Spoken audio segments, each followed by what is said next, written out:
नाजरीन अस्सलाम वालेकुम। IND टुडे न्यूज में आपका खैर मकदम करते हैं।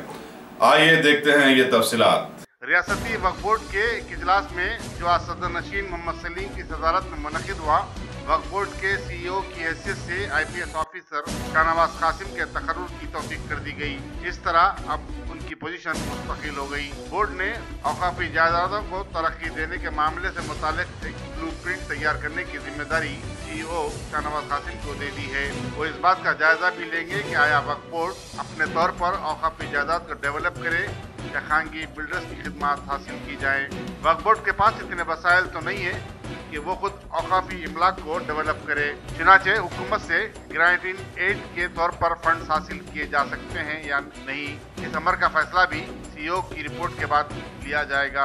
वक्फ बोर्ड के आज के इजलास में 16 नुकाती एजेंडे पर गौर करना था, जिसमें से 15 नुकात की यकसुई कर दी गई। बेशतर मामला तौलियत कमेटी और दरगाहों के मुतवल्लियों के तकर्रुर से मुतालिक थे।